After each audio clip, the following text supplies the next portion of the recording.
Hi everyone, we're going to do just a quick overview of MLA format. You'll notice that for MLA format, the font is 12-point font. It is also Times or Times New Roman. You'll note that up in the corner over here is your last name as well as an automatic page number. That is called the header.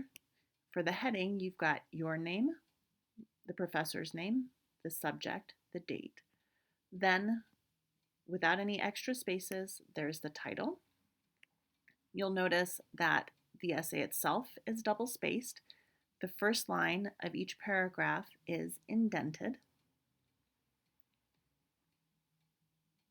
and it continues on like that. Occasionally, there will be headings, and the headings are kind of optional. They're okay for longer papers, but for shorter papers, like the ones we're writing, you don't generally use them. In this case, they're here as an example.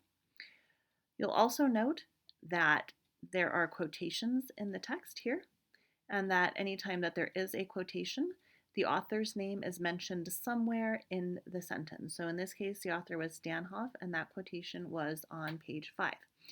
You'll notice in these quotations, SIC, that means that you recognize that there was an error that occurred in the original text. You are not changing it, but you are quoting it precisely and noting that there was an error there. These brackets here are to further specify what it is you're talking about. So it could have said his or its, and in this case, you wanted to fill that in to make sure that it's clear, your readers know what you're referring to, so you put a farmer.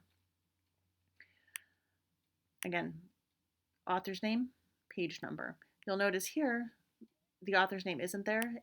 That's because it belongs to the same book and the same author as the previous source. So that was page 127. The next page is 128. Let's see. You'll notice, I'm trying to find a long quotation. Here we go. The long quotations here, block formatting for quotations is a little bit differently done. For block quotations, you indent once. You'll notice that there are no quotation marks and that the parenthetical citations come after the quotation. This is only the case for block quotations. You just indent, and indenting the whole quotation shows that this is indeed a quotation. For the shorter quotations, you be sure to use the quotation marks. Block quotations are for quotes that run longer than 4 lines. So as soon as you drop down onto the 4th line, then you include a block quotation. Finally, at the end of your paper is the works cited page, and it looks something like this. It does not count towards the paper total.